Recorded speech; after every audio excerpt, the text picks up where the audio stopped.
Hello guys, welcome back to my channel. तो कैसे हो आप लोग? होप करता हूँ सभी लोग ठीक होंगे। तो एक कंट्रोवर्सी चली थी रामचरितमानस के ऊपर, लेकिन उस टाइम मैं वीडियो बनाई नहीं मैंने यार, आलस की वजह से। ये बार बार रामचरितमानस का अपमान कर रहे हैं, और जिसका नाम है, जो मेन जो अपमान कर रहा है उसका नाम है स्वामी प्रसाद मौर्य। इसके सपोर्ट में हमारी बिरादरी के अखिलेश यादव। मैं अखिलेश यादव या समाजवादी पार्टी का कोई विरोधी नहीं हूँ, लेकिन अखिलेश यादव को धर्म की 1% भी नॉलेज नहीं है। Seriously, what the fuck are you doing? इनकी एक पुरानी वीडियो देखिए। मैं पूजा नहीं करता। Is Dimple praying to her gods? नहीं, वो भी मैं नहीं समझता इस बात को इस तरीके से ले रही हूँ। ऐसी बातें करते हैं, फिर कहते हैं कि ईवीएम हैक हो गई। आर्टिकल 370 का विरोध करते हैं, फिर कहते हैं ईवीएम हैक हो गई। राम मंदिर का विरोध करते हैं, फिर कहते हैं ईवीएम हैक हो गई। सीए एनआरसी का विरोध करते हैं, फिर कहते हैं ईवीएम हैक हो गई। और अभी रामचरितमानस का विरोध कर रहे हैं, फिर कहेंगे, आगे चल के कहेंगे फिर ईवीएम हैक हो गई। सीधा साधा बोलो कि जनता का विरोध करेंगे और कहेंगे ईवीएम हैक हो गई। और मैं फिर कह रहा हूँ कि मैं कोई यार अखिलेश यादव का विरोधी नहीं हूँ, बस इस रामचरितमानस के मुद्दे पर मुझे बुरा लगा, बहुत बुरा लगा। अखिलेश यादव का सलाहकार कोई भी हो, जैसे जैसे कोई सीएम होता है उसके सलाहकार होते हैं, अभी भी उनके साथ सलाहकार होंगे, तो उनको सलाहकार इतना उनको बेवकूफ़ बना के रखते हैं कि उन्हें इतनी समझ नहीं है कि किस चीज़ का विरोध करना चाहिए, किस चीज़ को सपोर्ट।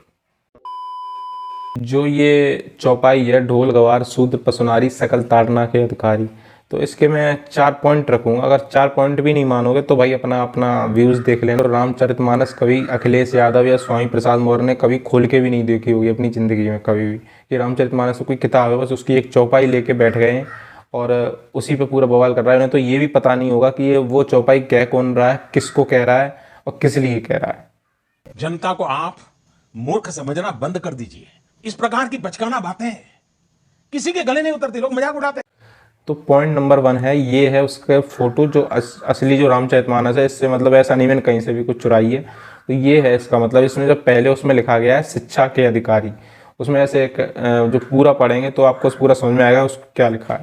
देखो सेंटेंस के हिसाब से उसमें समुद्र ने ये कहा है कि वहाँ पे जो कह रहा है मुझे शिक्षा दी है, तो ये भी शिक्षा के अधिकारी हैं। ताड़ना का मतलब वहाँ पे शिक्षा से भी हो सकता है।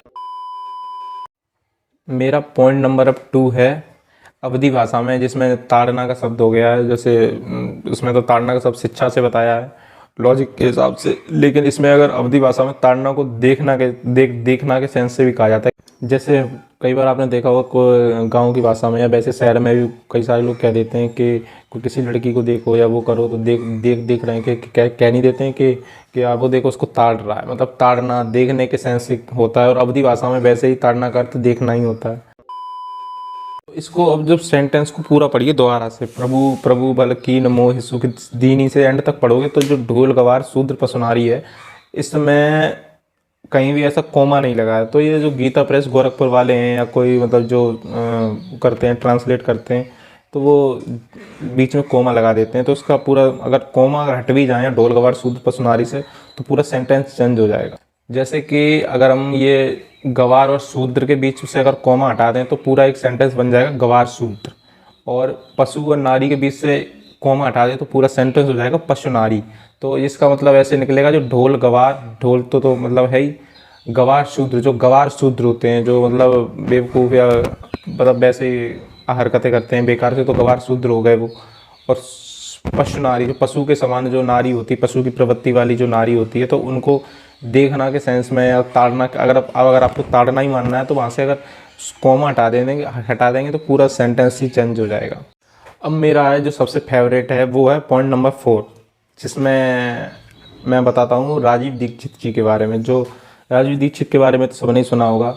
तो उन्होंने एक बात कही थी, जो हमारे जो धर्म ग्रंथ है सनातन के, उनमें जो एक अंग्रेज था जिसका नाम था विलियम हंटर। तो उस विलियम हंटर ने हमारे सबसे ज़्यादा पुराणों में या ग्रंथों में कई जगह मिलावट करी, और उसने पूरा एक रिपोर्ट बनाया था और संसद में भी दिया था इस, जो उसने हमारे धर्म ग्रंथों में मिलावट करी थी। राजीव दीक्षित ने भारतीय संस्कृति को इतना डीपली उसकी स्टडी करी थी कि उनको लोग स्वामी विवेकानंद का दूसरा जन्म कहते थे। नॉर्मल आदमी राजीव दीक्षित की तरह बोल ही नहीं सकता था कि जितना उनको ज्ञान था। और राजीव दीक्षित के बारे में पता नहीं इन लोगों को पता होगा, अखिलेश यादव को या स्वामी प्रसाद मौर्य को राजीव दीक्षित के बारे में कुछ भी थोड़ी समझ होगी, उसको थोड़ा स्टडी कर लें तो शायद हो सकता है कि इनके अंदर थोड़ी सद्बुद्धि आ जाए।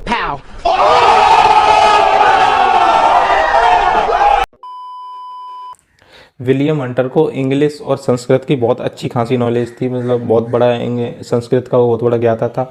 तो उसने एक विलियम हंटर कमीशन बनाई थी प्रॉपर अंग्रेज़ों ने, और उसमें कई जगह ऐसे बदलाव किए और पूरा एक रिपोर्ट बनाई मोटे से तो बहुत मोटे पन्नों की, जिसमें उन्होंने बताया कि हमने इस जगह बदलाव किए हैं। ब्रिटिश मतलब इंग्लैंड में उसके ऊपर बहुत बहस भी हुई। हो सकता है उसने भी ये रामचरितमानस से भी छेड़छाड़ करी होगी और उसने इसमें भी थोड़े बदलाव किए होंगे। जो पूरा जो सेंटेंस है इसमें ढोल गवार शूद्र पशु नारी की जगह एकदम शूद्री की जगह क्षुब्ध लिख दें, क्षुब्ध, समझ रहे हो, क्षुब्ध जैसे कोई परेशान सा हो गया, और क्षुब्ध पशु और नारी की जगह रारी लिख दें, रा ना की जगह रा लगा दे तो पूरा सेंटेंस चेंज हो जाएगा। पशु जो रारी मतलब जो ज़्यादा परेशान कर रहा हो, क्षुब्ध जो क्षुब्ध हो गया हो मतलब परेशान हो गए, तो वो मतलब ताड़ना के अगर सेंस में, अगर मारने के सेंस में ही आपको ज़बरदस्ती लगाना तो ये भी हो सकता है उस जगह। तो हो सकता है उसमें छेड़छाड़ करी गई हो रामचरितमानस में, तो ये ऐसे शब्द जानबूझ के ऐसे जोड़े गए हों।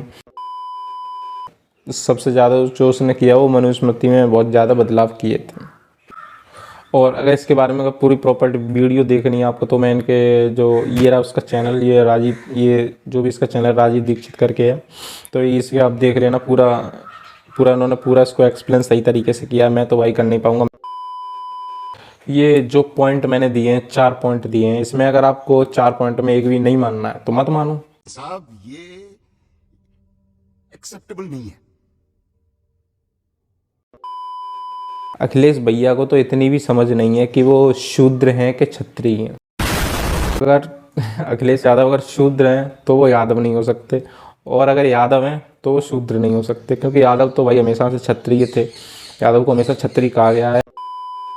और एक होते हैं सपोर्टर, एक होते हैं कट्टर सपोर्टर। तो जो उनके कट्टर सपोर्टर हैं वो भी जो मतलब हमारे गाँव में एक संतोष पुजारी नाम के हैं, अखिलेश ने कह दिया कि यादव शूद्र हैं, हम लोग शूद्र हैं, तो चिल्लाने लगे कि यार हम तो शूद्र हैं, तो बिना मतलब के। अब ये थे 4 पॉइंट। अब ये जो मैंने आपको बताए, अगर आपको ये 4 पॉइंट मानने हैं तो मानो, ना मानो तो मत मानो।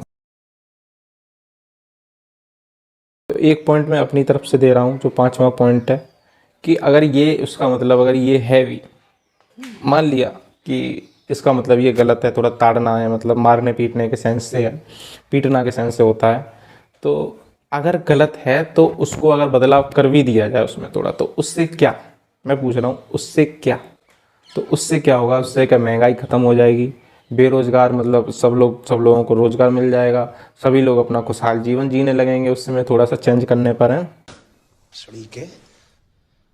अब तो सच बोल दे।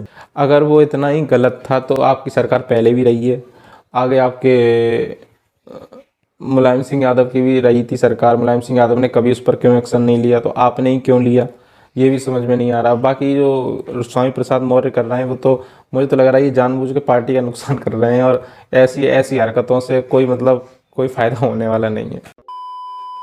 मानस में लिखा है, ये चौपाई लिखी है, तो इसका ये तो एक बस एक छोटी सी लाइन है, जिसके और भी कई अर्थ हो सकते हैं, और भी ताड़ना, जो पूरा सेंटेंस पढ़ोगे तब समझ में आएगा। लेकिन कई सारे ऐसे जो धर्म ग्रंथ हैं, दूसरे धर्म ग्रंथ हैं, कुरान, बाइबल, तो उसमें क्या लिखा है उसके ऊपर तो कभी बोलो, इसमें तो सिर्फ एक लाइन लिखी है, उसमें तो पूरा चैप्टर है भाई। उसमें मैंने अखिलेश यादव की एक वीडियो देखी जिसमें उन्होंने कहा कि मैं रामचरितमानस का विरोध नहीं कर रहा हूँ, चौपाइयों का विरोध कर रहा हूँ। तो भाई मैं भी मैं पहले ही कह चुका हूँ, मैं कोई अखिलेश यादव का विरोध नहीं कर रहा हूँ, जो रामचरितमानस का विरोध कर रहा हूँ मैं उसका विरोध कर रहा हूँ। एक ये स्वामी प्रसाद मौर्य एक शो में गया था एबीपी न्यूज के, रूबिका लियाकत, तो रूबिका लियाकत ने जो इससे सवाल पूछे कि और धर्म ग्रंथों के पन्ने दिए उसने कि इसमें ये लिखा है, ये आप पढ़ के सुनाइए, तो इसने पूरे शो में बस ये कहता रहा कि बात इसके दूसरे मुद्दों पे नहीं, जो बात हो रही है तो इस पर हो रही है, रामचरितमानस पे हो रही है। जब डिस्क्रिमिनेशन जिस कहते हैं, डिस्क्रिमिनेशन जो कहते हैं इंग्लिश में वर्ड है कि यार डिस्क्रिमिनेशन है, इसमें गलत है, वो गलत है, इसमें ऊंच नीच दिखाया गया है, वो चीज़ें, तो डिस्क्रिमिनेशन इसमें तो सिर्फ 1% है। दूसरे धर्मों के अगर आप पढ़ लोगे ना तो खुद पता लग जाएगा कि डिस्क्रिमिनेशन उनमें कितना है, और इसमें तो मतलब ना के बराबर ही है। एग्जाम्पल के लिए आपको बताता हूँ, ये जो एक आयत है जो जिसमें लिखा है, मतलब कुरान की आयत है, सूरह नंबर 9 आयत नंबर 5, कुरान में लिखा है। और ऐसी ही बातें कई सारी बाइबल में भी लिखी हैं जो कुरान जैसी लिखी हैं। स्वामी प्रसाद मौर्य हों, अखिलेश यादव हों, बार बार एक ही धर्म को टारगेट कर रहे हैं बेमतलब में। और अगर सच्ची में अगर डिस्क्रिमिनेशन की इतनी चिंता है, ऊंच नीच की इतनी चिंता है, तो भाई सभी धर्मों को टारगेट करो, सिर्फ एक धर्म को क्यों? काटने, मारने, कन्वर्ट करने, ये सारी चीज़ें हमारे धर्म में ये तो है नहीं कि किसी को कन्वर्ट करो, मारो, लेकिन बाकी धर्म में तो ये सारी चीज़ें, तो उसके ऊपर भी तो कभी बोलो। तो स्वामी प्रसाद मौर्य हों या उनके सपोर्टर हों या अखिलेश यादव, कट्टर वाले सपोर्टर, मैं तो सपोर्टर हूँ लेकिन वो कट्टर वाले सपोर्टर होते हैं ना, तो वो जो कट्टर वाले सपोर्टर हैं तो उनको वो एक सर्च करें गूगल पर, कुरान की 26 आयतें, 26 जो आयतें हैं कुरान में जो लिखी हैं, जो जिन पे वसीम रिजवी ने एक्शन लिया था और उनको हटाने का वो किया था कि ये 26 आयतें बहुत ही ख़तरनाक हैं जिनकी वजह से पूरी दुनिया में शांति फैली। So this is the end of this video. और वीडियो में बनाता नहीं, कभी कभार मन हो जाता है, हॉबी की तरह बनाता हूँ। मुझे कोई ऐसा नहीं कि लगातार पर डे या 2 या 3 दिन में एक वीडियो बनाऊँ, तो मन हो जाता है तो बना लेता हूँ, नहीं मन होगा तो नहीं। बस वीडियो में इतना ही। And I hope you like this video. And सभी को जय श्री राम।